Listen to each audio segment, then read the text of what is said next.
Hello दोस्तों, very good evening. स्वागत है आप सबका एसपीए क्लर्क की इस डेली वीडियो सीरीज में। आज की क्लास में हम लोग स्टार्ट करेंगे सेंटेंस इंप्रूवमेंट के क्वेश्चन, जिनकी अपने आप में काफ़ी वेटेज है। डायरेक्टली आपसे 5 क्वेश्चंस पूछ लिए जाते हैं किसी भी बैंकिंग के एग्जाम में, स्पेशली एसपीए के जब बात करते हैं। एक तो देखो क्वेश्चन होते हैं एरर डिटेक्शन के, दूसरा सेंटेंस इंप्रूवमेंट जिसमें कुछ पार्ट आपको हाईलाइटेड होता है, बोल्ड होता है या इटैलिसाइज्ड हो सकता है, जिसको आपको करेक्ट करना है ग्रामेटिकली या कॉन्टेक्चुअली, अगर उसमें कोई मिस्टेक है तो। ठीक है, तो आज के इस वीडियो में हम लोग 10 क्वेश्चंस ऐसे इंटरेस्टिंग डिस्कस करेंगे जो एग्जाम पॉइंट ऑफ व्यू से बड़े इंपॉर्टेंट हैं। साथ में उनके कॉन्सेप्ट समझेंगे और करेक्ट आंसर्स क्या होंगे। तो चलिए शुरुआत करते हैं सबसे पहले क्वेश्चन से।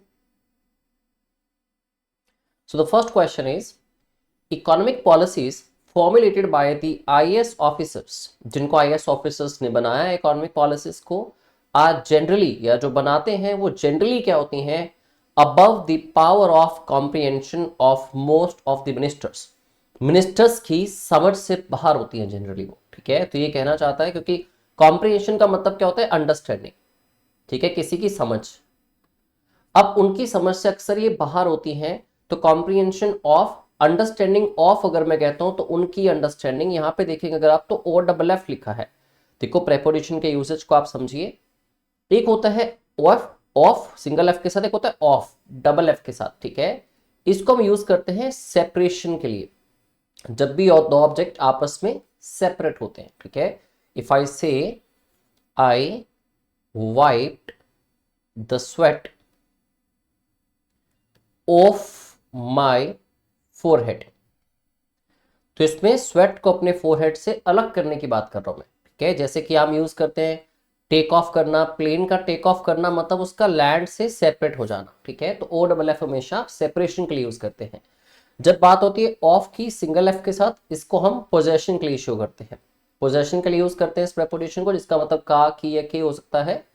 जैसे कि अगर मैं कहूं height of the lecture stand, तो यहां मैं कहना चाह रहा हूं लेक्चर स्टैंड की हाइट। ठीक है, ऐसे अगर मैं कहता हूं पीक ऑफ द माउंटेन, मतलब माउंटेन की पीक की बात हो रही है। ठीक है, ऐसे अगर मैं कहता हूं स्टूडेंट्स ऑफ चाणक्यास, मतलब चाणक्यास के स्टूडेंट्स की बात हो रही है। ठीक है, होप आप समझ पाए ओ सिंगल एफ के साथ क्या यूजेज है, ओ डबल एफ के साथ क्या यूजेज है, राइट। अब उस हिसाब से हम देखें, अगर उस हिसाब से, तो यहां देखिए लिखा हुआ है द पावर ऑफ, किसकी पावर, तो ये ऑफ तो ठीक है। कॉम्प्रिहेंशन मतलब अंडरस्टैंडिंग की, किसकी, of most of the ministers. ठीक है, तो यहां पे डबल एफ की जगह आपको सिंगल एफ चाहिए, तो ऑप्शंस देखते हैं। अब इसमें तो ओ डबल एफ है, एक इनकरेक्ट हो गया। द पावरफुल ऑफ कॉम्प्रिहेंशन नहीं हो सकता, ये भी इनकरेक्ट हो गया। द पार इन कॉम्प्रिहेंशन गलत हो गया। द पार ऑफ, किसकी पार, कॉम्प्रिहेंशन ऑफ मतलब अंडरस्टैंडिंग की पार, किसकी, मोस्ट ऑफ द मिनिस्टर्स की। तो अकॉर्डिंगली आपका आंसर आ जाएगा जी ऑप्शन बी। ठीक है, चलिए नेक्स्ट करते हैं क्वेश्चन। अगला क्वेश्चन है जी, one of the largest slums in the world is Dharavi. ठीक है, जब लार्जेस्ट स्लम्स की बात होती है उसमें एक स्लम धारावी की बात हुई, where where lakhs of people, जहां लाखों लोग जो हैं, they live cheek with jowling in tiny shacks. Tiny मतलब छोटे मोटे, शैक्स मतलब कुछ भी झुग्गी झोपड़ियों की बात कर सकते हो आप, या छोटे छोटे घर। ठीक है, जो कच्चे मकान होते हैं। अब देखिए यहां पे लिखा हुआ है, यहां के जो लोग हैं लाखों लोग, दे लिव चिक विद जावल। देखिए यहां पे और कुछ मिस्टेक अगर नहीं है तो वो ग्रामेटिकल मिस्टेक नहीं है, कॉन्टेक्चुअल है, क्योंकि ईडियम्स जो होते हैं, फ्रेजेस होते हैं, वो जैसे डिराइव्ड होते हैं इंग्लिश में, जैसे वो रिटन है, जैसे वो गिवन है, उनको वैसा ही आपको यूज करना है। तो शायद ग्रामेटिकल क्वेश्चन की एरर मिस्टेक बन सकती है, लेकिन अगर आपको ईडियम याद है तो आप वहां से सॉल्व कर सकते हैं इसको। अब ग्रामेटिकली मैं कहूं जी प्रेपोजिशन के बाद जावलिंग जेरेंट लगा है, उस हिसाब से ग्रामेटिकल मिस्टेक तो नहीं बन सकती है। तो आपके पास जो क्वेश्चंस पूछे जाते हैं उनमें देखो, या तो ग्रामर की मिस्टेक हो सकती है, या फिर उसमें वर्ड के यूजेज की मिस्टेक हो, जिसको हम कॉन्टेक्चुअल मिस्टेक कहते हैं, राइट। या फिर ईडियम फ्रेजेस करेक्ट यूज नहीं किए हुए। तो जी राइट ईडियम क्या होता है, live cheek by joule. Live cheek by joule जो कि एक ईडियम है, जिसका मतलब क्या होता है, बहुत ही क्लोज रहना। ठीक है, लिव वेरी क्लोज टुगेदर और साइड बाय साइड। तो जब लोग बहुत ही क्लोज प्रॉक्सिमिटी में रहते हैं, बहुत ही स्मॉल एरियाज में, जहां पे उनके घर बिल्कुल पास पास लगे हुए हैं, एक साथ जुड़े हुए हैं, या बहुत ही स्मॉल एरियाज में लोग रहते हैं तो उसके लिए मीडियम यूज करते हैं, they live cheek by jowl, ठीक है।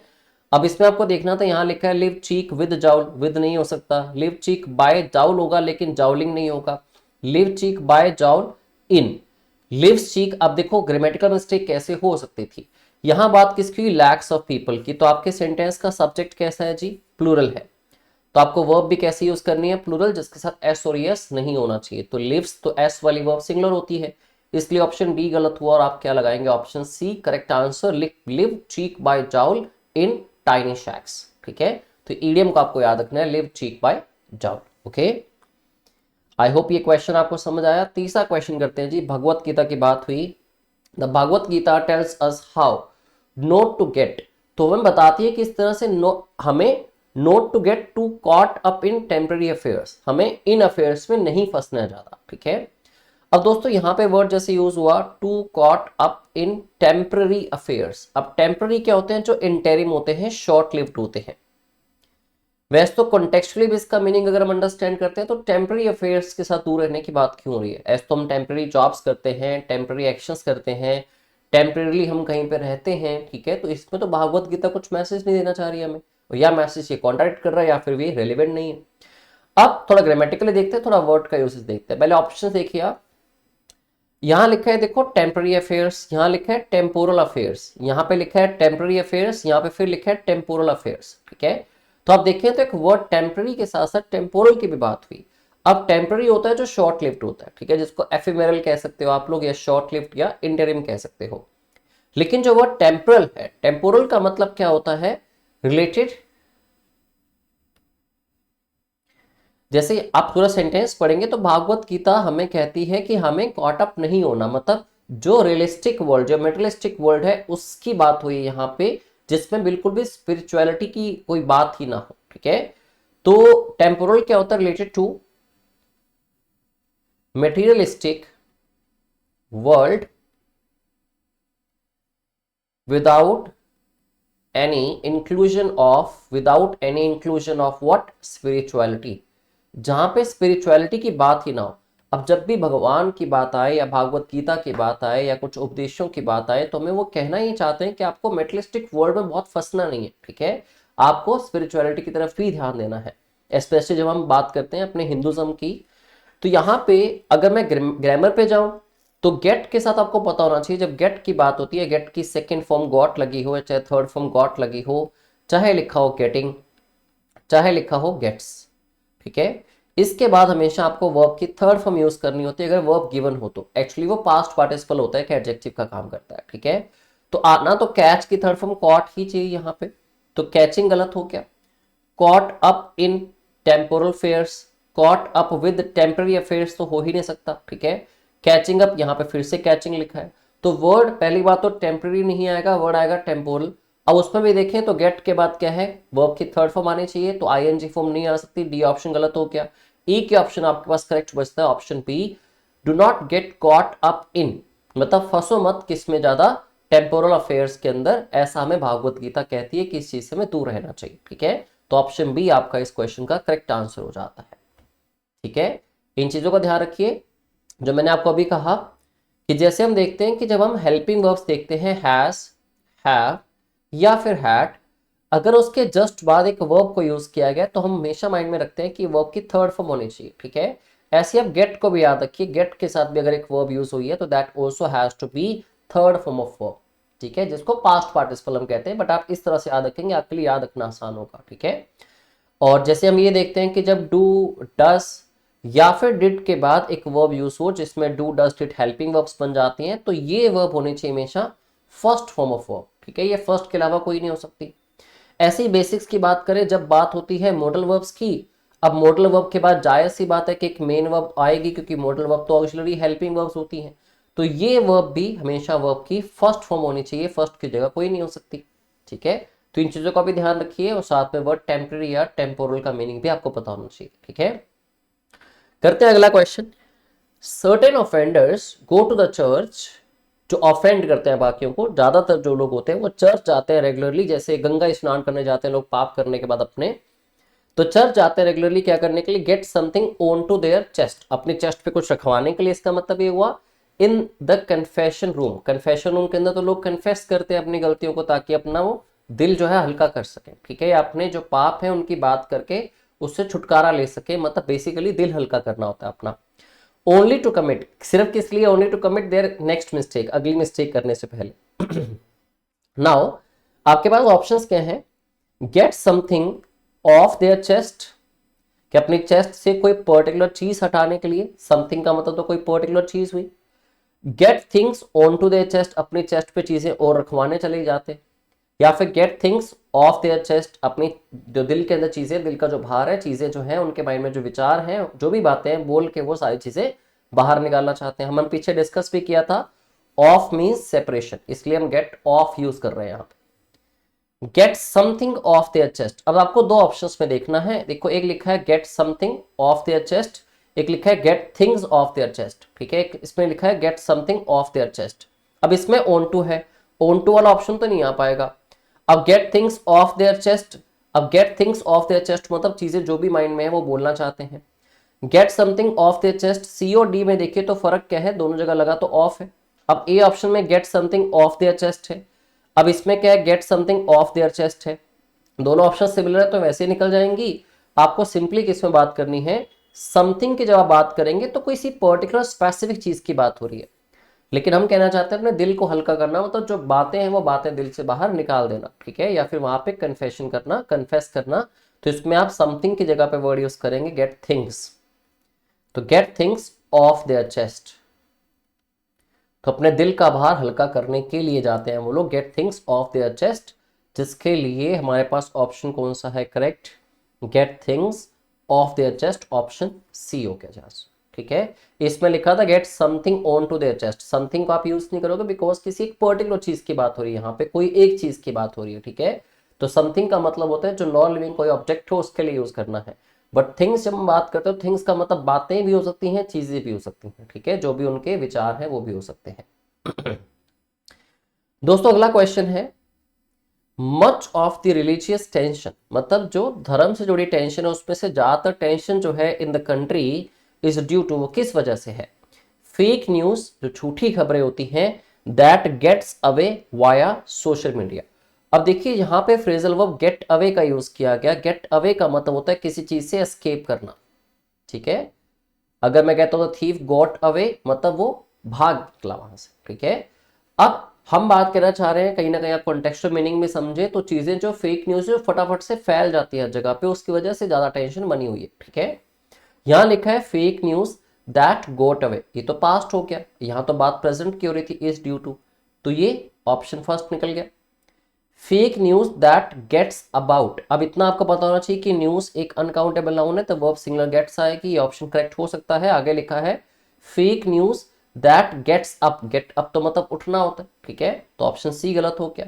Fake news that gets down, ठीक है, गेट्स डाउन का मतलब क्या है, नीचे की तरफ जाना, ठीक है, या फिर किसी का लॉस होना, तो ऑप्शन बी गलत हो गया। इस हिसाब से fake news that gets about आपका करेक्ट आंसर होगा। यहाँ पे अबाउट का मतलब है अराउंड, क्योंकि अबाउट को प्रेपोजिशन में अगर यूज करते हैं उसके दो मतलब होते हैं, एक तो अबाउट मतलब रिगार्डिंग, ठीक है, अबाउट मतलब के बारे में, दूसरा अबाउट का मतलब अराउंड होता है। तो गेट्स अबाउट एक फ्रेजल वर्ब है जिसका मतलब है गेट अराउंड और गो अक्रॉस एवरीवेयर, ठीक है, किस चीज का स्प्रेड आउट हो जाना हर जगह पे, तो गेट्स अबाउट फ्रेजल वर्ब का मतलब है टू स्प्रेड आउट। तो यहाँ पे यही कहना चाह रहे थे कि ज्यादातर जो टेंशन, रिलीजियस टेंशन, वो इस वजह से क्योंकि फेक न्यूज होती है वो हर जगह स्प्रेड हो जाती है वाया सोशल मीडिया, ठीक है, तो आपका करेक्ट आंसर क्या जाता है जी, ऑप्शन बी गेट अबाउट वाला, ठीक है। अगला सवाल है जी, इट इज असेंशियल, जरूरी है फॉर एन एंटरप्रेन्योर, एक बिजनेसमैन के लिए, to keep his cheek upwards despite failures and setbacks, कि एक बिजनेसमैन के लिए जरूरी है कि बावजूद सेटबैक्स के या फेलियर्स के, असफलता के या नुकसान के, फिर भी उसको अपनी डैश करना चाहिए, मतलब कहना चाह रहा है कि उसको कॉन्फिडेंट रहना चाहिए, ठीक है। तो देखो ईडियम यहां पे क्या होता है, to keep one's chin up, to keep one's chin up का मतलब क्या होता है, जैसे चिन्ह हमारी है, अपनी चिन्ह ऊपर रखना, मतलब स्ट्रेट, ऐसे नहीं कि आप निराश होकर अपना चेहरा नीचे गिरा ले, ठीक है। To get one's chin up का मतलब होता है to stay confident, stay affirm, positive रहना, कॉन्फिडेंट रहना। तो to keep his chin upwards, upwards नहीं आएगा, to keep his cheek up, cheek नहीं आएगा। अब चीक कैसे अब करेगा, वो नहीं कर सकता ना यार, है ना। जैसे पीछे आया था ना, to live cheek by jowl, तो बेसिकली वो कहना ये चाह रहा था, इसमें याद रखने का तरीका भी अपना सकते हो आप। चीक्स ही होते हैं हमारे, ठीक है। जाउल इज दिस एरिया, कई लोगों का फैट यहाँ पे बड़ा होता है या पर्टिकुलरली इस एरिया को जाउल कहते हैं। तो कुछ यहाँ रह रहे हैं, कुछ यहाँ रह रहे हैं, तो काफी क्लोज। तो चीक और जाउल के साथ अगर रिलेट कर रहा है, दैट मीन्स बहुत क्लोज प्रॉक्सिमिटी की बात कर रहा है, ठीक है। बहुत ही क्लोज प्रीमाइसेस में लोग रह रहे हैं, तो उसको वैसे याद रख सकते हो आप। चिन ऊपर रखना मतलब अपना फेस सीधा रखना, मतलब कॉन्फिडेंट रहना, कॉन्फिडेंट होकर चलना। To keep his cheek up नहीं हो सकता, to keep his chin up, to keep his chin up. अब इसमें लिखा है डिस्पाइट, इसमें लिखा है डिस्पाइट ऑफ। दोस्तों प्रेपोजिशन में हम पढ़ते हैं कि एक प्रेपोजिशन तो होती है देखो इन स्पाइट ऑफ, जिसका मतलब है के बावजूद, यही इक्वल होती है डिस्पाइट के। डिस्पाइट के साथ कभी भी ऑफ नहीं आता, विच मीन्स ऑप्शन डी भी गलत हो गया। इसलिए आंसर होगा आपका ऑप्शन सी, डिस्पाइट वाला, ठीक है, जिसका मीनिंग है के बावजूद। ओके, देखिए नेक्स्ट क्वेश्चन है the president gave up the National Bravery Awards to the deserving children whose selfless acts of bravery have inspired many। तो दोस्तों गिव अप का मतलब तो क्या होता है, त्याग देना किस चीज को। गिव अप का मतलब है टू लीव और अबेंडन और फोरसेक, किस चीज को छोड़ दिया आपने, त्याग दिया, अबेंडन कर दिया या फोरसेक कर दिया, उसको कहते हैं हम लोग गिव अप। दूसरी तरफ अगर हम बात करते हैं गिव इन की, गिव इन का मतलब होता है हार मान लेना, टू सरेंडर। तो आप ये थोड़ी कहेंगे कि उन्होंने त्याग दिया नेशनल ब्रेवरी अवार्ड, और कह भी रहा है टू, टू लगा रहा है मतलब किसी को देने की बात हो रही है, किसको, डिजर्विंग चिल्ड्रन को, राइट। तो ठीक फ्रेजल वर्ब क्या होने चाहिए, यहां पे देखो गिव्स अप ही लिखा है, ठीक है। अब प्रेसिडेंट यहाँ पे गिव्स अप लिख दिया तो प्रेजेंट कर दिया इसको, टेंस प्रेजेंट को कर दिया, लेकिन गिव अप तो गलत ही है, ऑप्शन ए निकल गया। प्रेसिडेंट गेव आउट ठीक हो सकता है, प्रेसिडेंट गेव इन सरेंडर करने की बात हो रही है, gave to the national bravery, ठीक है, gave what to the national bravery award, तो यहां पे बात होनी चाहिए ऑप्शन बी की, जिसका मतलब गेट आउट, जिसका गेव आउट, जिसका मतलब होता है टू डिस्ट्रीब्यूट। जब बात करते हैं फ्रेजल वर्ब्स की, तो गिव आउट या फिर गिव अवे, ये दोनों फ्रेजल वर्ब्स होती है, दोनों का मीनिंग सेम होता है, to distribute something. Give away the prizes या गिव आउट द प्राइजेस मतलब प्राइजेस को डिस्ट्रीब्यूट करना, ठीक है। तो प्रेसिडेंट ने डिस्ट्रीब्यूट किए प्राइजेस, जो ब्रेवरी अवार्ड्स थे, नेशनल ब्रेवरी अवार्ड्स, उन बच्चों को जिनके सेल्फलेस एक्ट्स ऑफ ब्रेवरी ने इंस्पायर किया है सबको। तो गिव आउट वाला ऑप्शन ठीक हो जाएगा, ऑप्शन बी आपका करेक्ट आंसर आ गया। ये क्वेश्चन फ्रेजल वर्ब्स पे डिपेंडेंट था, और फ्रेजल वर्ब्स आपको आनी चाहिए, आप खुद से मीनिंग्स उसके डिराइव कर नहीं सकते, जैसे इंग्लिश में है वैसे आपको याद होने चाहिए, जैसे इडियम्स है, जैसे फ्रेजेस, जैसे वर्ड्स के मीनिंग्स। ओके, तो नेक्स्ट क्वेश्चन तो आसान है जी। The singer and dancer have given a wonderful performance which calls for a standing ovation, ठीक है। अब इसमें दोस्तों देखिए, सिंगर के साथ आर्टिकल द मेंशन्ड, लेकिन डांसर के साथ आर्टिकल द मेंशन्ड नहीं है, ठीक है। दोनों केसेस ही ठीक होते हैं अपने आप में। देखो अगर तो आप दोनों नाउंस के साथ आर्टिकल द लगाते हैं, द नहीं, सिर्फ कोई भी आर्टिकल लगाते हैं, ए एंड द, ठीक है, the singer and the dancer. अगर मैं दो आर्टिकल लगाता हूं मीन्स ये दो लोगों के, अगर ये दो लोग हैं, मुझे कैसे पता लगा, क्योंकि दोनों के साथ आर्टिकल था। बिकॉज आर्टिकल्स हमें कहते हैं कि हम लोग जितने अलग अलग पर्सन की बात करें उतनी बार आर्टिकल्स लगाएं, पर्सन एक है तो आर्टिकल भैया एक ही बार यूज करो, ठीक है।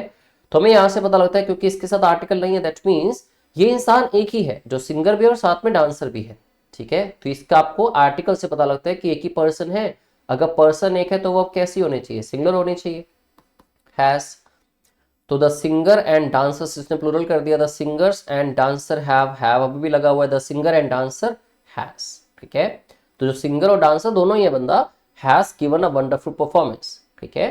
तो आप ध्यान रखना, जितनी बार आर्टिकल्स होंगे जितने नाउंस के साथ उतने ही लोग होंगे। अगर आर्टिकल एक ही बार स्टार्टिंग में मान लो लगा दिया, आर्टिकल ए एन या द में से कोई भी आर्टिकल एक बार लगा है, उसके बाद एक नाउन लिखा गया, फिर एंड लगा के एक और नाउन लिख दिया, उसके साथ आर्टिकल नहीं लगाया, मतलब ये दोनों प्रोफाइल्स एक ही पर्सन की, ठीक है। तो आपको वर्ब भी उस हिसाब से सिंगुलर ही यूज करने चाहिए। I hope you understood. ये क्वेश्चन भी आसान है। Let you and I together go to watch the movie after work. दोस्तों आपको पता है कि जब आप वर्ब यूज कर लेते हैं और वर्ब के बाद अगर आपको पर्सनल प्रोनाउन यूज करना हो, वैसे तो पर्सनल प्रोनाउन दो केसेस में डिवाइडेड होते हैं, क्लासिफाइड होते हैं। एक होते हैं इनके सब्जेक्टिव केसेस, एक होते हैं ऑब्जेक्टिव केसेस। अब वर्ब के बाद अगर ऑब्जेक्ट आता है तो हमें कैसा केस लगाना चाहिए, ऑब्जेक्टिव केस ना। जैसे ये आई है तो इसका बन जाता है मी, अगर ये वी है तो इसका क्या बन जाता है, अस बन जाता है। You remains the same, you का यू रहता है, ही बिकम्स हिम, ठीक है, she becomes her, it remains the same and they becomes them. तो लेट क्या है, लेट वर्ब है ना यहाँ पे, तो फिर वर्ब के बाद यू तो दोनों तरफ सेम ही होता है, इसकी दिक्कत है नहीं, लेकिन अगला जो प्रोनाउन है वो सब्जेक्टिव केस का है, वो ऑब्जेक्टिव केस का होना चाहिए, दैट इज मी। तो वर्ब के बाद ऑब्जेक्टिव केस ही आएगा, राइट। तो late you and me together, ठीक है, कि तुम और मैं एक साथ चलो मूवी देखने चलते हैं काम के बाद, ठीक है। तो ऑप्शन सी आपका इसका करेक्ट आंसर होगा। ओके, याद रखना हमेशा, एक तो जब वर्ब के जस्ट बाद एक पर्सनल प्रोनाउन गिवन है, पर्सनल प्रोनाउन कौन से होते हैं, वही जो हम अभी लिख रहे थे, I we you they he she it, उनके ऑब्जेक्टिव केस। तो वर्ब के बाद वाला किस केस में होना चाहिए, ऑब्जेक्टिव केस में होना चाहिए, ठीक है। और दूसरा, वर्ब आए ना आए, अगर प्रेपोजिशन के बाद भी आपको कोई पर्सनल प्रोनाउन यूज करना हो ना, तो वो भी कैसा होना चाहिए, ऑब्जेक्टिव केस ही होना चाहिए।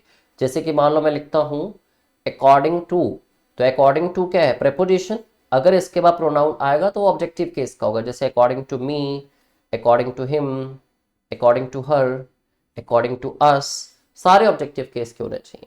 तो वर्ब हो या प्रेपोजिशन हो, उसके जस्ट बाद आने वाला personal pronoun should be in objective case, ठीक है। अगला क्वेश्चन है दोस्तों, दोज हु विलिंगली, जो खुद की मर्जी से ज्वाइन करते हैं terrorist organisations, subscribe in the distorted views of ill intentioned religious leaders, ठीक है। अब साफ सा क्वेश्चन है, सब्सक्राइब के साथ क्या आता है, टू आता है। जैसे आप यूट्यूब पे रोज वीडियो देखते हो, लेकिन मैं भी आपको कहूं कि अगर चैनल को सब्सक्राइब नहीं किया तो कर लो, तो please subscribe to our YouTube channel, ठीक है, कर भी लो, वीडियो लाइक भी कर दो। तो सब्सक्राइब टू होता है, सब्सक्राइब इन नहीं होता, ठीक है। डिस्टॉर्टेड मतलब जो बिखरी न्यूज होती है, ठीक है, पहले कुछ और थी, किसी ने किसी को ट्रांसफर करी, कुछ और बन गई, किसी ने ट्रांसफर करी, उसमें कुछ और वर्ड्स ऐड हो गए या वर्ड्स सब्ट्रैक्ट हो गए, वैसे डिस्टॉर्टेड किसको कहते हैं, इसकी पूरी शेप चेंज हो चुकी है, ठीक है। तो न्यूज जो बिखरी हुई है, ठीक है, पूरी कंप्लीट या रैशनल नहीं है, वेरासिटी में दिक्कत है, उसकी जेन्युइननेस में दिक्कत है। तो सब्सक्राइब टू वाला ऑप्शन आप फाइंड कर लीजिए। अब देखो, एक तो है सब्सक्रिप्शन टू, हम तो सब्सक्राइब टू कहना चाहते हैं, सब्सक्रिप्शन नाउन नहीं चाहिए, क्योंकि बात हो रही है जो लोग विलिंगली ज्वाइन करते हैं वो सब्सक्राइब करते हैं या सपोर्ट करते हैं। तो subscribe to the distorted views, ठीक है, तो ऑप्शन डी आंसर आ गया। ओके, प्रेपोजिशन का आसान सा क्वेश्चन था, सब्सक्राइब टू। तो इस वीडियो को आपने अगर लास्ट तक देखा और आपको वीडियो अच्छी लगी है तो लाइक बटन को प्रेस कर दीजिए। अगर आप चैनल पे नए हैं तो वीडियो के साथ साथ आप चैनल को भी सब्सक्राइब कर लीजिए, वीडियो को लाइक और शेयर करना मत भूलना, ठीक है। अगली क्लास में फिर से आपसे मुलाकात होगी इसी पैटर्न पे 10 क्वेश्चंस और, ठीक है। Thank you very much and have a good day.